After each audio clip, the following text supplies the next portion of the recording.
Qué bien, amigos, qué gusto acompañarles ya en 7F Plus, la otra política, aquí iniciando con el ritmo que nos pone Carlitos Minango y Esteban Bustamante en esta mañana. Les damos la bienvenida desde la cabina de Radio Pichincha en la capital y también, por supuesto, hoy nos acompaña Andrés Durán desde su caleta. ¿Cómo estás, mi querido Andrés? Muy buenos días.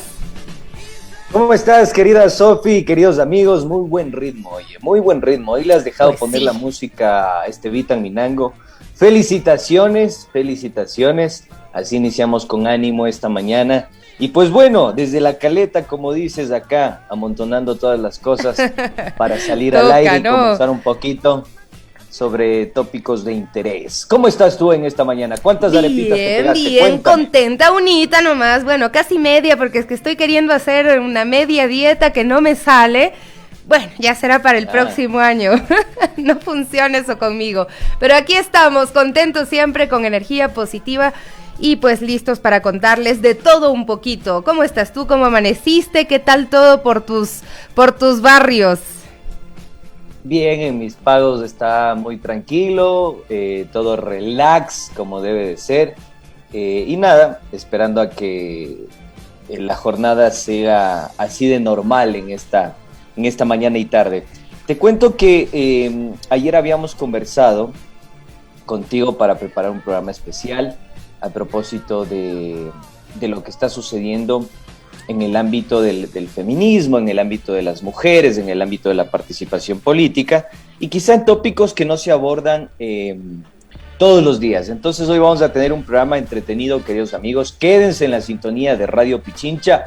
Recuerde sintonizar 95.3 en la capital de los ecuatorianos y 94.5 en el noroccidente de la provincia de Pichincha, Esmeraldas, Santo Domingo de los Áchilas, Manabís de mis amores, y donde alcance la señal de Radio Pichincha, así que ahí podemos estar con ustedes y compartir, y pues bueno, recuerden que usted es dueño de las conclusiones, nosotros así es. simples interlocutores. Aquí empezamos entonces ya con el pajarito azul. ¿Qué dice Larry en esta mañana? Vamos a repasar también algunas cifras que nos parecieron interesantes para compartirlas y comentarlas. Ya volvemos entonces con el pajarito azul.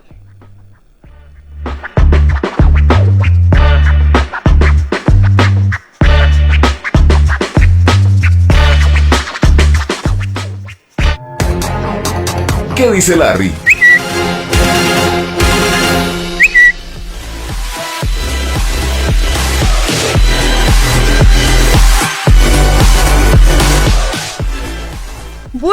Bueno, ¿qué dice Larry? Bueno, hoy nos encontramos con un estudio que ha sido titulado Informe sobre la Desigualdad Global 2022, donde han intervenido pues varios especialistas, un equipo muy grande que ha preparado este tema, y un poco la justificación de ellos es que en los países se miden mucho estos números macro y se celebra a veces el crecimiento de los países por los números que marcan la economía. Sin embargo, la desigualdad es otro tema, es otro cantar, y hay cifras que evidencian que las cosas no van nada bien en este aspecto, aún en los países que tienen buenos números en términos de crecimiento de economía. Andrés, es importante que pues podamos plantear esto también y quizá entender la realidad de nuestro país nos resulta aún mucho más complejo, pero mira tú que según esta información, una persona adulta promedio gana $23,380 en paridad del poder adquisitivo por año en 2021 y posee en promedio $102,600. Estos promedios ocultan amplias disparidades entre países como dentro de ellos. Dice, el 10% más rico de la población mundial recibe actualmente el 52% del ingreso mundial. El 10% más rico apenas recibe el 52% del ingreso mundial, mientras que la mitad más pobre de la población gana el 8.5%. Estas son cifras que realmente pues deberían plantearle por lo menos preguntas a los gobiernos sobre qué está pasando y cómo están gestionando también los recursos y las políticas que terminan beneficiando esta acumulación de riqueza, Andrés. Así es, mi querida Sofi y amigos, datos sugestivos, diría yo. ¿Por qué razón? Porque no están primero en el radar político, segundo, no se discuten ni se profundizan, y tercero, solo los pueden encontrar acá, en Radio Pichincha. Y yo creo que eso es elemental decirlo porque nosotros también nos tomamos a veces el atrevimiento de hacer el monitoreo de qué están diciendo los medios de comunicación. Y creo que discutir sobre la desigualdad socioeconómica es un tema central. Te cuento, Sofi y amigos, que el día de ayer tuve la oportunidad de escuchar algunos reportajes en el medio de comunicación Teleamazonas y me llamaba la atención que entrevistaban a la viceministra de Inclusión Económica y Social. Y ella caracterizaba el tema de la mendicidad y el trabajo infantil como un problema que está anclado a redes clientelares y redes ilícitas de personas que hacen trabajar a los niños o que les obligan a trabajar mendigando en las calles. Y yo creo que evidentemente puede darse esta problemática, no digo que no, pero más allá de esa problemática, nunca existe la pregunta detrás de esas redes clientelares. ¿Qué obligan a que existan hoy por hoy esas redes clientelares? La pobreza que nosotros vemos en la calle, vemos todos los días en la calle, ¿es un simple maquillaje o se trata de un problema estructural? Y ahí vienen los datos que daba Sofía y que traía a colación. Pero pónganse pilas con esta cifra perturbadora, queridos amigos, porque esta cifra perturbadora la trabajaron dos economistas grosos, dirían los argentinos, muy grosos, que son Tomás Piketty y Gabriel Zucman. Estos indican que el 10% de la población concentra el 76% de la riqueza, ¿ya? Además, hay otro problema que seguramente lo vamos a profundizar el día de hoy, que tiene que ver con la brecha de género. Es decir, continúa siendo demasiado amplia, así como la inequidad en cuanto a las emisiones de carbono. El 0.01% de la población más rica es responsable del 11% de dichas emisiones de gas. Entonces, ahí nosotros podemos darnos cuenta que va anclada, ¿no?, la pobreza y la concentración de la riqueza con ciertas prácticas. Esto es demasiado preocupante porque no se discute en los medios de comunicación y no se va al meollo del asunto. Porque, por ejemplo, hay gente que es accionista, dueños de grupos económicos en este país, que ganan $414,000 mensuales, mientras hay personas, chochólogos, que no llegan ni siquiera al salario básico. Así es, cierto es. Exactamente, y pues siguiendo estos cuadritos también que pues se desprenden de este estudio también, habla de la concentración extrema del capital. La desigualdad de la riqueza en todo el mundo en este 2021, dicen, se ha incrementado. Dicen, el 10% superior de América Latina captura el 77% de la riqueza total de los hogares, frente al 22% del 40 medio y el 1% del 50 inferior. En Europa, el 10% superior posee el 58% de la riqueza total, frente al 38% que acumula el resto de pues las personas, un 40%. Lo que nos están diciendo es que en América Latina este problema es aún mayor que en el resto del mundo.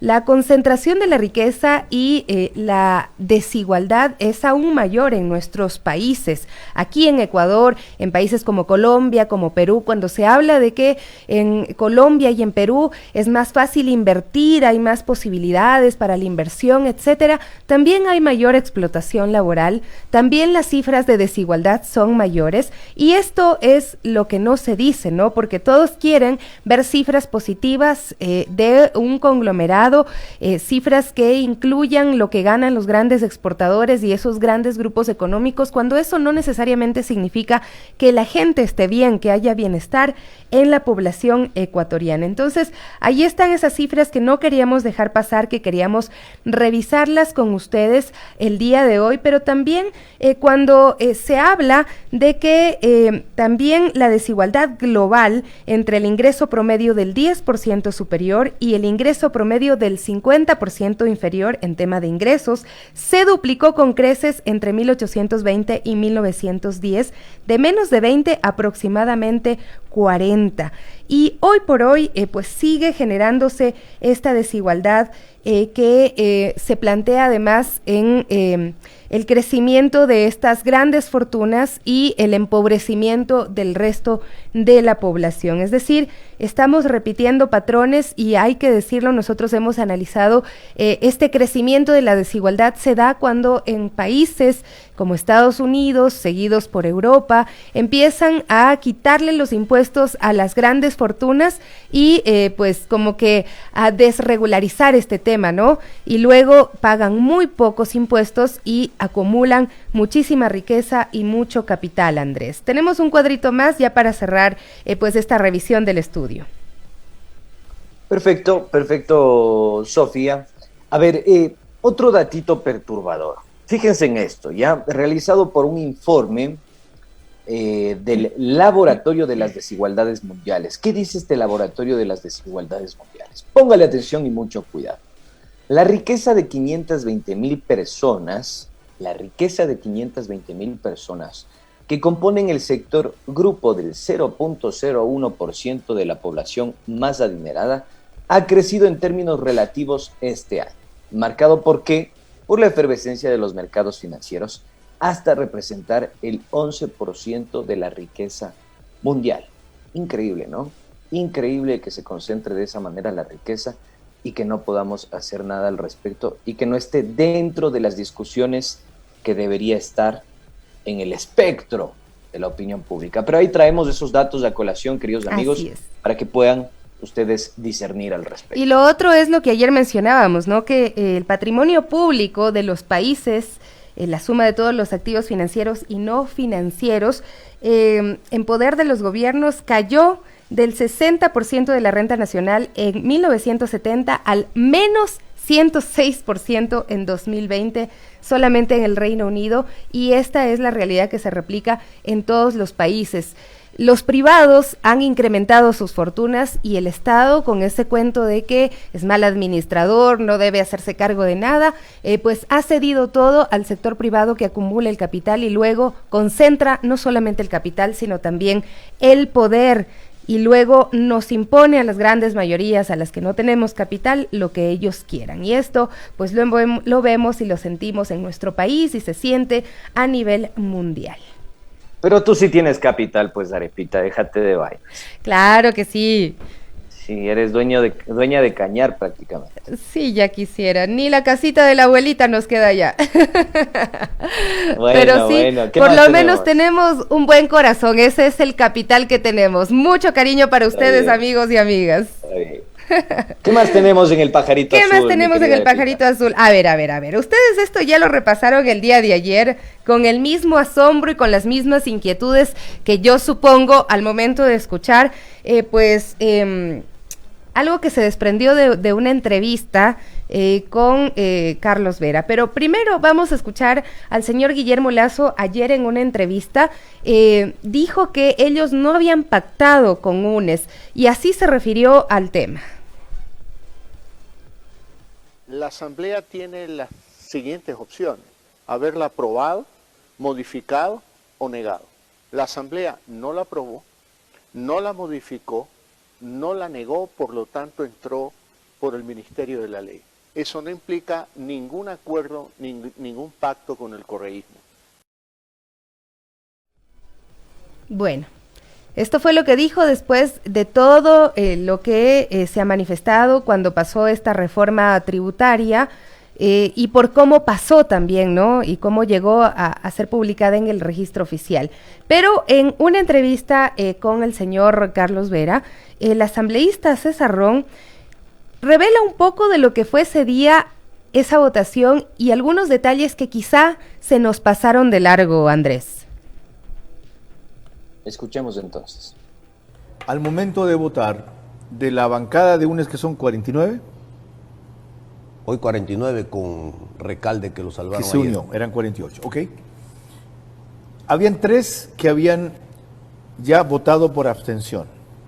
Los demás se esperaba que voten en contra, pero en el momento que cierra precipitadamente o astutamente la votación la presidenta Yori, los votos no utilizados en ningún sentido, ni a favor ni en contra, ya aparecen en azul como abstención. Es decir, es Guadalupe Llori la que con su maniobra forza a hacer aparecer así el bloque, y de allí el por qué luego no logran explicar lo que sucedió ni en el gobierno ni en UNES, ¿cierto? Es correcto, Carlos. En un segundo, cuando usted cierra la votación y el presidente o la presidenta ordena al secretario, cierre votación, en un segundo, los votos blancos que están en blanco no utilizados en la pantalla se vuelven azules en un segundo, todos simultáneamente.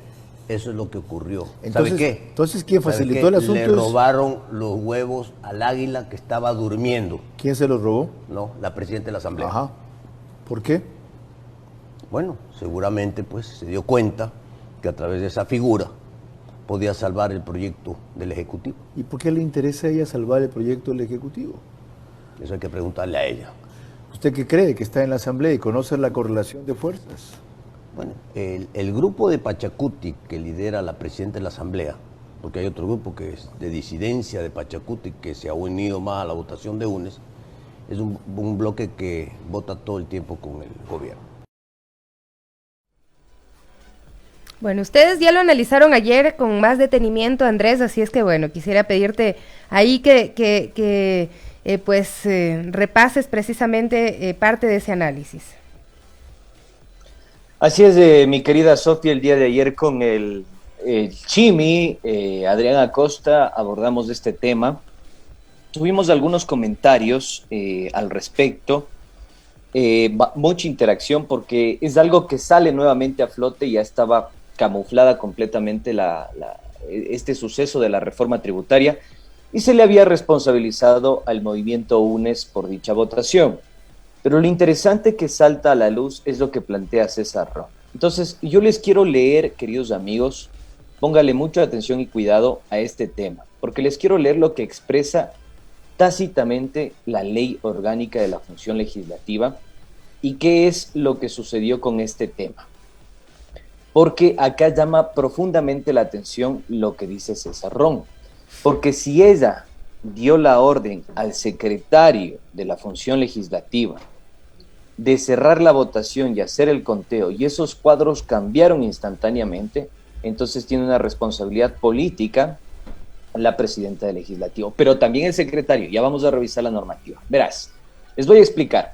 El numeral 3 del artículo 142 de la Ley Orgánica de la Función Legislativa, referente a la votación interior del Pleno de la Asamblea, señala que el voto podrá ser afirmativo, negativo, de abstención y en blanco. Eso es lo que dice la ley. En este último caso, es decir, en blanco, los votos blancos se sumarán a la votación mayoritaria y se computarán con la conformación de la mayoría absoluta. Eso es lo que dice la ley. Recordemos cómo fue la votación el 26 de noviembre. Por la moción de Pachacuti para archivar la ley tributaria, hubo 53 votos a favor, 3 en contra y 81 abstenciones. Pero eso es lo que tenemos que de alguna forma esclarecer. O sea, la propia presidenta del Legislativo debería decir así fue y presentar el informe, que eso también lo establece la Ley Orgánica de la Función Legislativa. Y es una obligación de las 16 competencias que tiene el secretario de la Función Legislativa. Entonces, si la versión del asambleísta César Ron es verdadera, los 45 votos en blanco de los asambleístas de UNES que no habían decidido su voto debieron pasar a la mayoría, es decir, a los 53 votos a favor, con los que se habría sumado 98 y con esa cifra se habría archivado por completo el proyecto de ley del presidente Lasso. Pero eso súmale otros datos adicionales, que no dio paso al informe de minoría que había presentado UNES. ¿Qué es el informe de minoría? Es la propuesta que hace cualquier asambleísta, bancada o grupo de asambleístas en función a un proyecto, en función alternativa a un proyecto de ley. En este caso, la reforma tributaria, UNES presentó su alternativa a este proyecto de ley. Y tampoco se le dio paso. Ilegal e inconstitucionalmente, alegan ellos.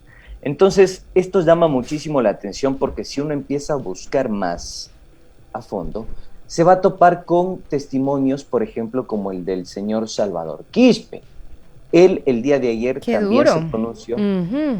y dijo que qué estamos haciendo en Pachacuti. O sea, si vamos con palabras de grueso calibre, no lo podemos mencionar acá porque es un horario familiar. Pero lo que dijo en síntesis es que Pachacuti está jugando con el gobierno nacional. Entonces, esto preocupa profundamente y nos adentramos un poquitín más y encontramos algunas cosas que nos llamó la atención. Ya les voy a dar un dato adicional, queridos amigos. Oye, pero yo sí te quiero decir, César Ron puso una moción el día antes de ayer en la Asamblea Nacional y él mocionó que exista una apelación a la presidencia. Y su moción pues no pasó, ¿no? Luego lo celebró, pues casi que hace fiesta en la asamblea la presidenta Guadalupe Llori, porque hubo 4 votos afirmativos, 123 negativos y 5 abstenciones. Entonces no se aprobó y precisamente él reclamaba la actuación de la presidenta en temas como esto. Y no pasó esa apelación a la presidencia de la Asamblea Nacional. Así es que, bueno, yo también ahí creo que hay responsabilidades compartidas en lo que pasó con la aprobación o el paso por el Ministerio de la Ley de esta reforma tributaria, pero creo que es responsabilidad de todos quienes ejercemos periodismo y hacemos comunicación, que expliquemos también que esta ley pues va a traer consecuencias buenas o malas, habrá que verlo a lo largo del tiempo y según cómo le afecte a usted y le afecte a la comunidad en su conjunto. Fue una propuesta del presidente de la República, del Ejecutivo, el presidente Guillermo Lasso, respaldada por el movimiento Creo. Y aunque existieron observaciones de Pachacutic, la Izquierda Democrática, y UNES y los independientes, no hicieron las cosas bien como para no permitir que pasara. Entonces, hay ahí una responsabilidad compartida, sin duda, pero estos juegos de la política, estas maniobras, tampoco deben escaparse de nuestra mirada y de nuestro análisis, Andrés. Efectivamente, coincido completamente con lo que planteas, suscribo cada una de tus palabras, Sofi, me parece sensato lo que acabas de decir. Y de hecho a eso apelamos, ¿no? Evidentemente acá hay una corresponsabilidad. Esto que se acaba de revelar no le exime de responsabilidad al movimiento UNES, a Pachacuti y a otros movimientos que plantearon observaciones al proyecto de ley. Pero lo que sí te quiero decir, volviendo al tema de Llori, es que no sé si tú recuerdas cuando Llori se le dio como a bombo en fiesta por el gasto de $846 por 2 días de estadía en un resort allá en Napa. Claro, ¿quién va a olvidar? Pues tremendo viaje. La envidia que nos dio. Claro, yo también quería un masajito, una sobadita por ahí. La señora se hospeda con 9 personas. Esto es la versión del dueño del hotel. Se hospeda con 9 personas. Casualmente, sus 9 asesores o altos funcionarios pertenecen al círculo de Llori. 9 personas hospedadas, 9 altos funcionarios. Casualidad, no lo sabemos. Pueda que estemos especulando. Pero esto se repite. Además de Napo, se repite en Guayaquil y en Guayaquil gasta $646. Se arma el escándalo. Dice, ¿cómo puede ser posible que la presidenta se coma unas empanadas de $45? ¿En qué parte está viviendo? Etcétera, etcétera. Ni en Japón cuestan tanto las empanadas, etcétera, etcétera. Y resulta que la señora dice que se va a deshacer de todo su equipo de asesores, que los va a despedir, los va a destituir, los va a mandar a casita. Claro, porque dijo que además dentro de su equipo le estaban haciendo la casita, ¿no? Exactamente, le estaban haciendo la casita, le estaban serruchando el piso, para que nos entienda la gente de a pie. Y resulta que no despidió y no desvinculó a ninguno de sus asesores y altos funcionarios que trabajan de manera directa con ella. Son 9 y los 9 siguen trabajando con ella. Y el Estado gasta $221,592 para cubrir los salarios de estos señores, que incluso son poco competentes. ¿Por qué razón? Otro datito y con esto cierro. La señora Peláez López Alicia era asesor 2 de su despacho. Resulta que no tenía título profesional, entró a la asamblea como asesora 2 a trabajar directamente con Guadalupe Llori y después de este escándalo ahora se registra como oficinista y consta en el listado de funcionarios de la Asamblea Nacional. ¿Qué pasó con los $2,400 que percibió durante algunos meses para que salte este escándalo y después le den el puesto de oficinista? Estas incongruencias, además que la señora estuvo como representante técnica en una contratación técnica sin tener título técnico para contratar servicios oficiales de la Asamblea Nacional por un contratito de $506,000, para que nos vayamos dando cuenta cómo operan estas cosas. Entonces, esto preocupa porque a la final la presidenta Guadalupe Llori no cumplió con su palabra de desvincular y despedir a su grupo de asesores. Siguen trabajando exactamente los mismos. Hay personas que no cumplían con el perfil técnico. O sea, fue puro show nada más. Exacto. Vulgarmente dicho, metidita de dedo. Nos mandaron por el empedrado y no nos dimos cuenta. Nada más. Bueno. Como siempre dice Andrés y lo decimos aquí en 7F Plus, las conclusiones son suyas, amigos y amigas. Vamos a una pausita y regresamos con más de 7F Plus, la otra política.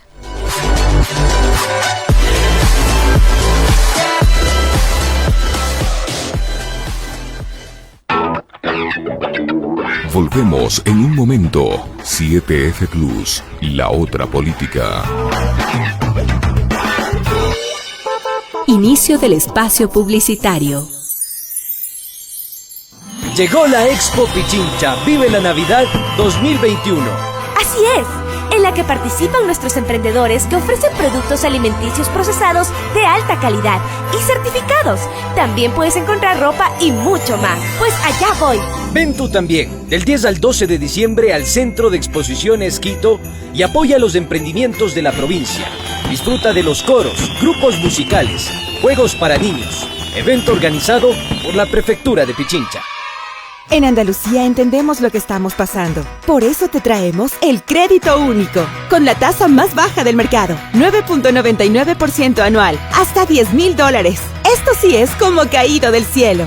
Visite nuestra oficina en Pedro Vicente Maldonado, Avenida 29 de Junio, 836 y San Lucas, Sector El Parque, o ingresa a www.andalucia.fin.es. Andalucía, 51 años, toda una vida mejorando otras. En sabor y calidad somos los mejores. Yoyo Panadería, el complemento ideal para tus desayunos, almuerzos y cenas. Te ofrecemos deliciosos panes de mantequilla, integrales y baguettes. Si prefieres el dulce, tienes que probar nuestros inigualables panes con cacao puro ecuatoriano y arándanos. Visítanos, estamos ubicados en la calle Flores, N572 y Mejía, 2 cuadras al sur de la Plaza del Teatro. La magia del pan adquiere su mejor sabor en Yoyo Panadería.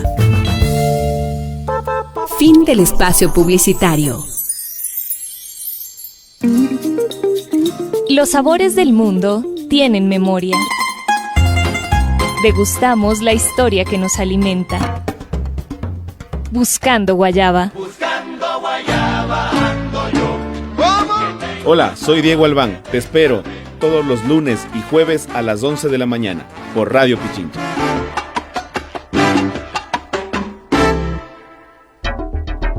Agárrate que volvimos.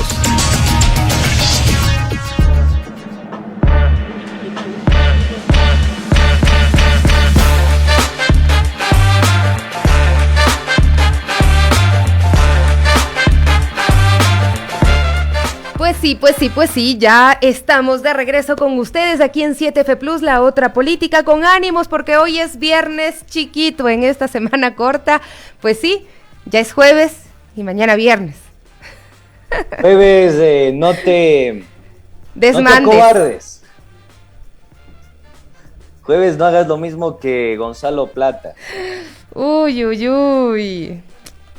Qué pena, bueno, qué pena, pero está arrepentido el chico, está arrepentido. No harás lo mismo, repita. Está arrepentido. No, ya dijimos que yo no manejo.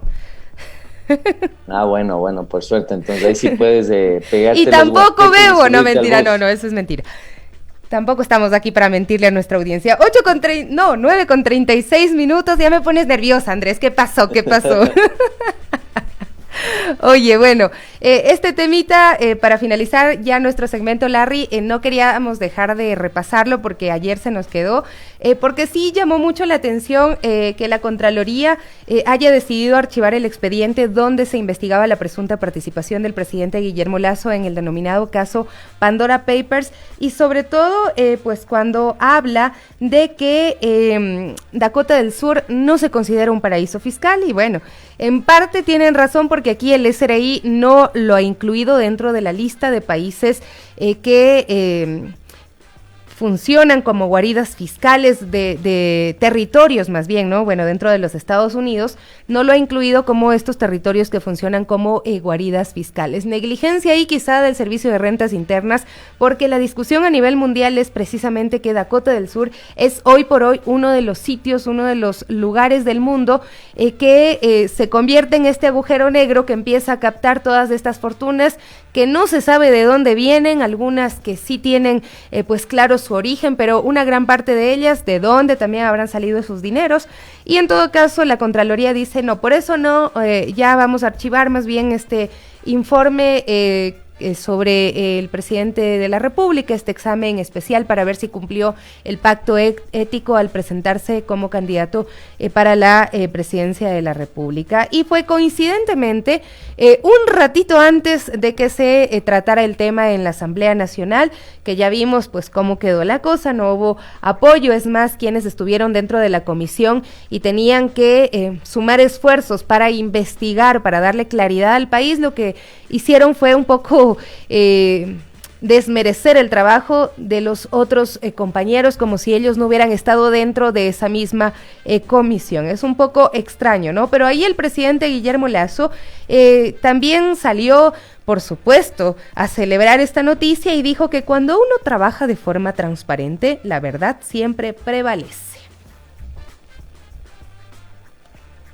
A ver, ¿qué te puedo decir, mi querida Arepita? Hay muchas personas, y yo he escuchado algunas intervenciones en el Pleno del Legislativo, un asambleísta, si no me equivoco, es el señor Jiménez, que dijo en su momento, lo que pasó ya pasó, lo que forma parte de la historia forma parte de la historia. Acá estamos hablando del presente y del futuro. Palabras más, palabras menos. Lo estoy parafraseando. No quiero ser impreciso, pero más o menos eso es lo que planteó este señor. Yo les quiero decir algo, queridos amigos. Este caso de Pandora Papers tiene que ser anclado con lo que sucedió con los Panama Papers. Y tiene que ser anclado con un recorrido económico, financiero, empresarial del presidente de la República. ¿Por qué razón? Porque si nosotros hilamos fino, y claro, algunos dirán, pero es que no existía sustento legal. En Chile tampoco existía sustento legal. En Chile tampoco existía sustento legal. Y no es la tenencia del paraíso fiscal per se. Ojo con esto. No es de la tenencia de la guarida fiscal per se. Es ¿para qué sirve la guarida fiscal? Si nosotros vamos a esa pregunta, que es la génesis de todo este problema, vamos a identificar que sirve para dos cosas fundamentales: eludir y evadir. Entonces, si descubrimos que estos elementos sirven para eludir y evadir, vamos a dar cuenta de que evidentemente se tiene que hacer un monitoreo riguroso de la trayectoria financiera del presidente de la República. Y decir, bueno, ¿por qué en 2011 pagó $200,000 de impuesto a la renta cuando estaban activas sus guaridas o refugios fiscales? ¿Y por qué en 2012 paga $2 millones cuando se desactivaron esas guaridas fiscales? Entonces, esas preguntas no están en el radar político, no estamos haciendo pedagogía y podemos hablar de presuntos, presunta evasión, presunta ilusión.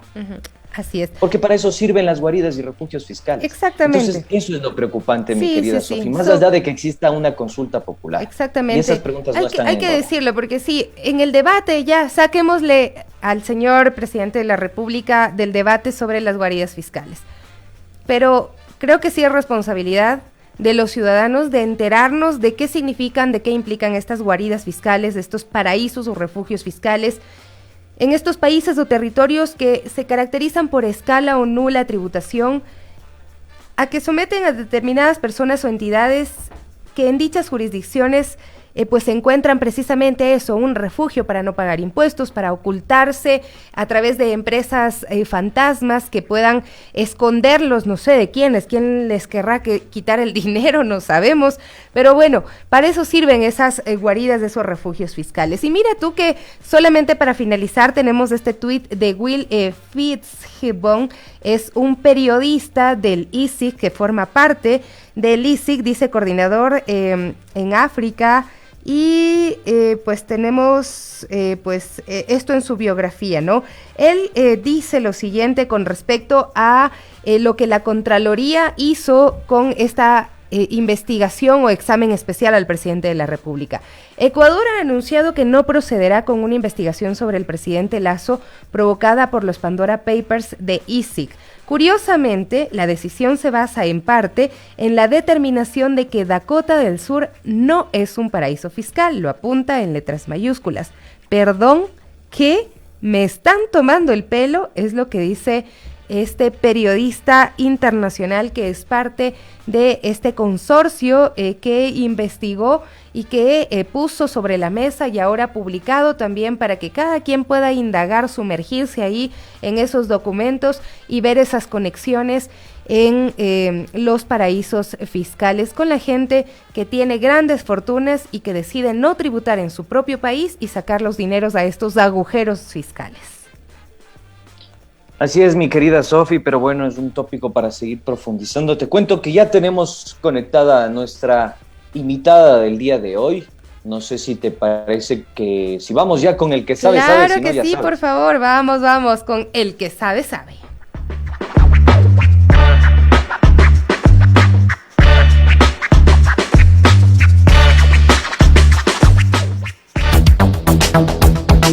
El que sabe, sabe.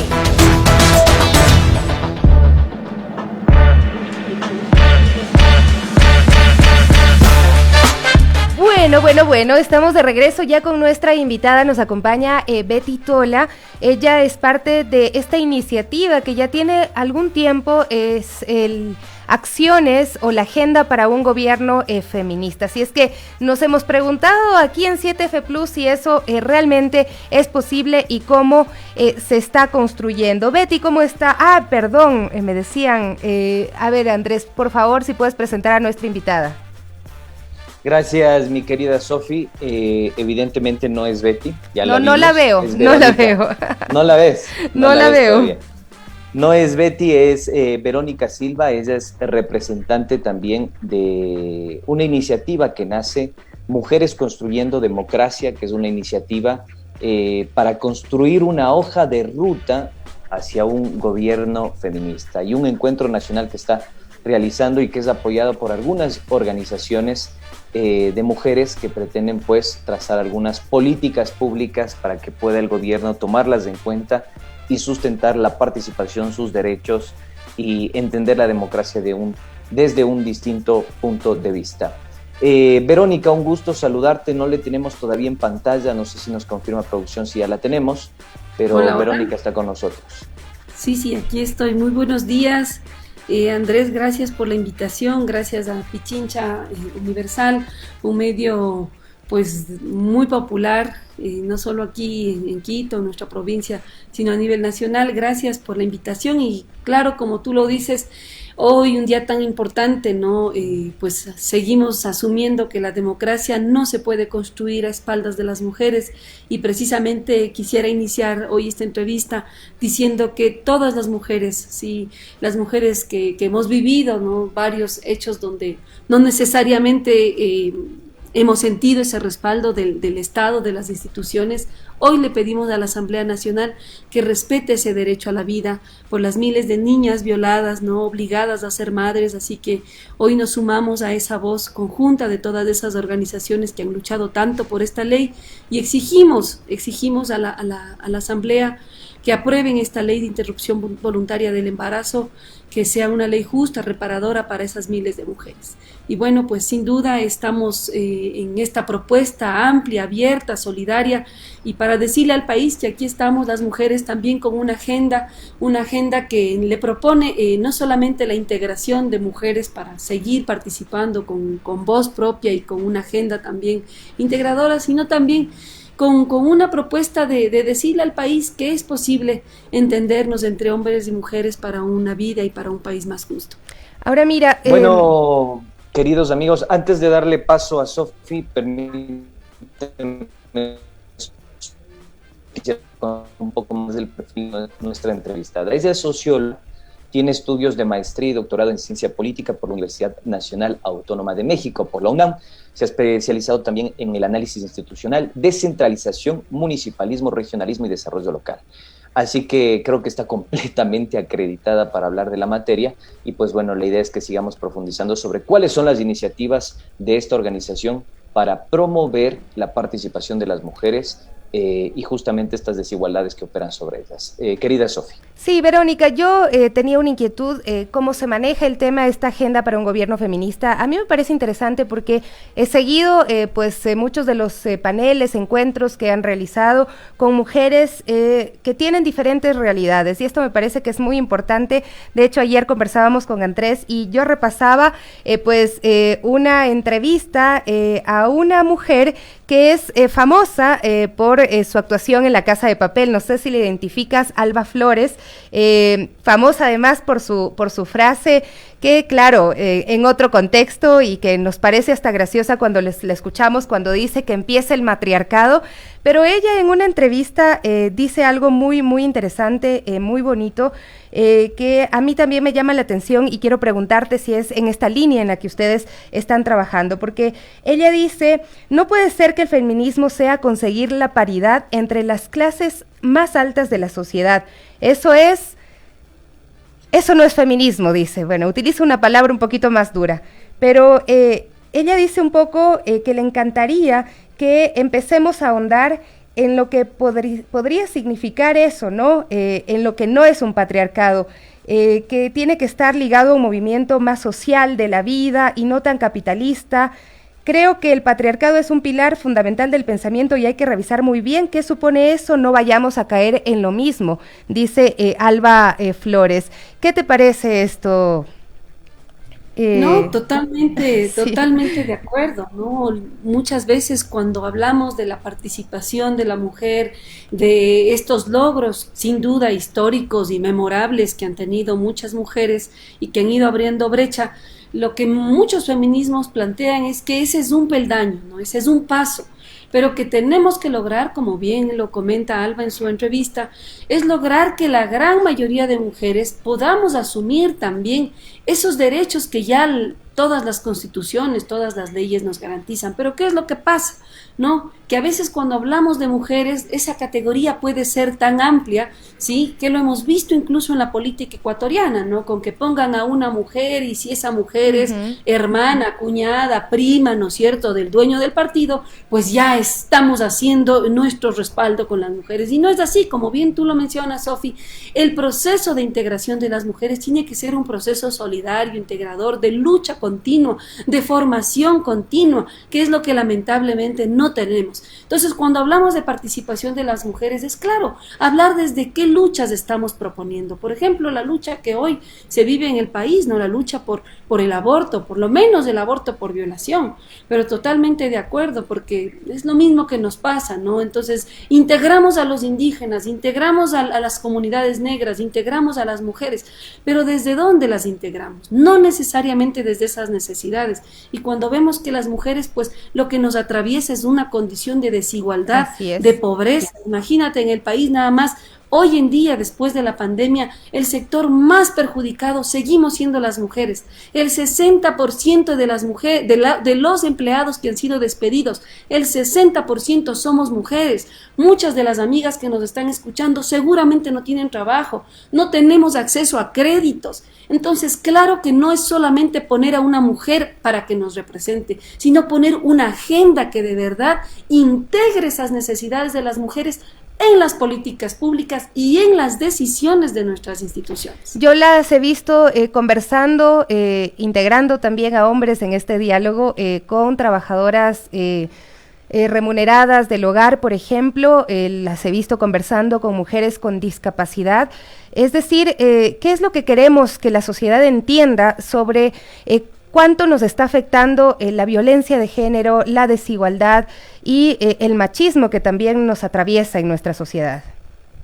Así es, sí, ha sido una linda experiencia, te cuento, Sofi, varias organizaciones de mujeres, aquí contamos con organizaciones históricas, ¿no? Como la CONAMUNE, la UNTA, ¿no? Plataforma de Mujeres, el Foro de Mujeres, Mujeres con Discapacidad y nuestra organización que también pues está trabajando codo a codo, ¿no? Mujeres Construyendo Democracia, y bueno, nos hemos juntado ya en varios foros a nivel nacional. Hemos tenido varias reuniones con más de 500 mujeres y el día sábado esperamos juntarnos. Buena parte de estas mujeres por el tema del COVID, la pandemia, pues no podríamos reunirnos todas, pero estaremos en Lumbicí, en San Patricio, discutiendo esta agenda de gobierno, ¿no? Sabemos que no es posible hablar de democracia, hablar de un país, ¿no?, con una constitución garantista de derechos, cuando seguimos teniendo mujeres que mueren simplemente por el hecho de ser mujeres, Sofi. Cuando más del 65% de mujeres hemos sufrido algún tipo de violencia, cuando el 92% de los casos de esos feminicidios siguen perteneciendo a nuestro círculo familiar. Entonces es importante que abramos de esos temas ampliamente y que no nos quedemos simplemente en la tristeza personal o particular, sino que hagamos de estas injusticias un tema de política pública y de una urgencia que pues debería verse por parte de todas nuestras autoridades. Estimada Verónica, gracias por participar acá en los micrófonos de Radio Pichincha. Quisiera consultarte sobre algo que a mí me llamó la atención, porque hace poco nosotros fuimos testigos de la conmemoración de la lucha contra la no violencia hacia la mujer. Y en esa conmemoración participó la esposa del presidente de la República. A mí me sigue pareciendo odioso este concepto de primera dama, pero participó la esposa del presidente de la República. Y su intervención fue un tanto bochornosa porque en parte legitimó la culpa de la mujer por no hacerse respetar frente a la violencia de un sistema. Y a mí esto me llama la atención y quiero articular con lo que tú acababas de plantear. Esta forma de concebir, de pensar, de reflexionar acerca de los feminismos y esta forma de legitimar la violencia. Palabras más, palabras menos, la señora decía que si yo veo a mi esposo enojado, prefiero irme por un lado, que las mujeres tienen que hacerse respetar frente a la violencia y un sinnúmero de paparruchas que se mandó la esposa del presidente de la República. Y después me llamó la atención que también estaba Bernarda Ordóñez, que es la secretaria justamente de los Derechos Humanos, y es el miembro, el representante del Ejecutivo en el directorio del SNAI, que prácticamente no dijo nada y legitimó estas acciones y este lenguaje. Y tú y yo y el resto de audiencia conoce y sabe que esto promueve la violencia simbólica hacia la mujer especialmente. Entonces yo quiero preguntarte cómo de alguna forma vencer esto, porque a mí me da la sensación de que nos falta todavía aún mayor pedagogía para que la gente entienda cuáles son las banderas de lucha, las consignas y lo que ustedes en este momento están representando, y derrotar de una vez por todas esos atisbos culturales y sociales que prevalecen en nuestra comunidad. Así es, Andrés, y de verdad importante que lo pongas a discutir, porque no es solo el criterio de una mujer acomodada más, estamos hablando de la esposa del presidente, que más allá de que estemos o no de acuerdo, pues es una autoridad también, y que no más que le demos voz, tiene voz, ¿no? Los medios de comunicación hicieron eco de esas lamentables declaraciones, y claro, lo que vemos es la opinión de una burbuja muy chiquita de mujeres que sin duda pues van a tener ese criterio, pero un criterio que no obedece a la realidad de las miles de mujeres y de la lucha que hemos tenido que tener para ocupar esos mismos espacios, ¿no? Para que la señora esposa del presidente pueda estar en ese lugar y con esa posibilidad, ¿no es cierto?, de abrir sus criterios, pues tuvo que tener quizás una educación privilegiada, lugares que le permitieron también acomodarse, y que eso es lo que no estamos viendo, Andrés. La gran mayoría de mujeres excluidas de nuestro país no tienen esa posibilidad. Y mientras que el Estado y las instituciones sigan viendo a la mujer solamente desde ese criterio reducido, ¿no es cierto?, desde ese criterio moralista, no vamos a poder pues echar raíces, ¿no es cierto?, en la situación que hoy estamos viviendo. ¿Y qué es lo que estamos viviendo hoy? Mujeres que aún no pueden ir a la escuela, mujeres que en la pandemia tuvieron que dejar sus estudios en el colegio, sus estudios en la universidad, porque no pueden, sí, con la situación económica que se encuentran, mantener a su familia, mantener a sus hijos. Y esa es la realidad. Y aún así, asumir estas condiciones de violencia como algo normal, como lo decía la señora esposa del presidente, que de verdad, más que vergonzoso, es lamentable que tengamos ese tipo de autoridades, y que, como tú bien decías, no refleja más que el criterio de un sector privilegiado, muy pequeño, pero que no obedece a las miles de mujeres que están en la calle día a día tratando de sobrevivir y de sobrellevar pues esta dura realidad y de mantener así a sus familias. Claro. Así que no nos queda más que unirnos y apoyar a las mujeres y hombres dignos que esperamos que hoy den el voto favorable para esta ley en la Asamblea. Y mira, también, como tú lo mencionas, es hablar a veces desde los privilegios, ¿no? Porque ella dice, cuando se enoja Guillermo, yo me voy por la derecha, me voy de pronto a mi piscina.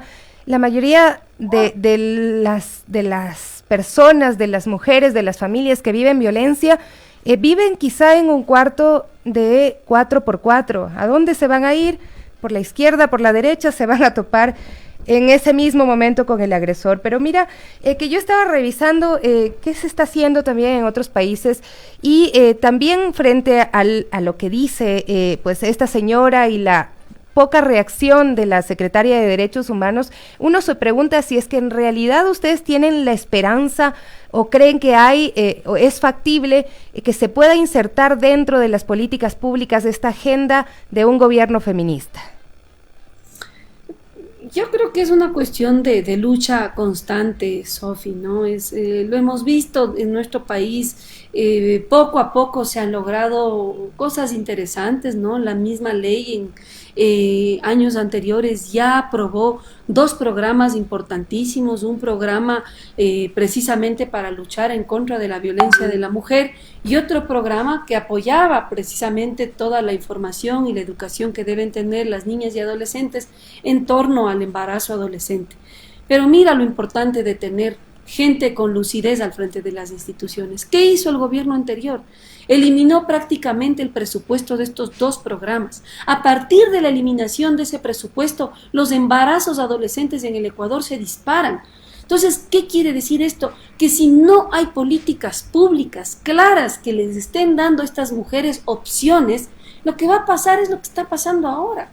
Embarazos indeseables, muertes innecesarias. La primera causa de muerte de niñas y adolescentes en nuestro país siguen siendo abortos mal practicados, Sofi.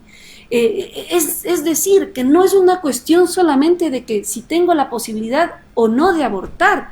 Es una criminalización de la pobreza, porque lo que estamos viendo es que las niñas y adolescentes que se mueren son las niñas pobres, son niñas indígenas, son niñas negras, ¿sí? Entonces hay algo urgente que tenemos que hacer, y si no tomamos las instituciones a favor nuestro, si no luchamos por tener mejores representantes, mujeres dignas que también estén luchando por nuestros derechos, pues muy poco podremos hacer por la vida digna que nos merecemos las mujeres ecuatorianas.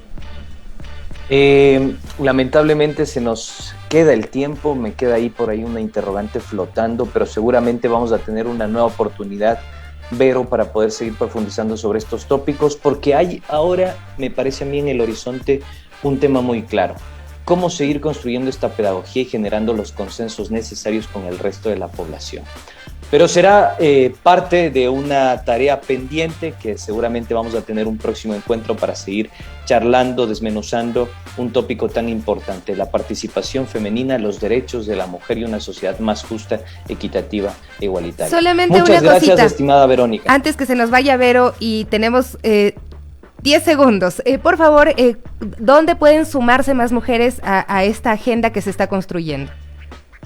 Bueno, a las amigas, amigos que nos escuchan, nosotros somos la Agenda Feminista de Gobierno, nos encuentran en Facebook, en Twitter, sí, estamos ahí proponiendo esta agenda amplia, así que bienvenidas a todas las amigas, a los amigos también, esto es amplio y creemos que como Agenda Feminista estamos proponiendo pues también la construcción de un país donde todos podamos caber y donde la horizontalidad sea una de las herramientas para construir un país mejor.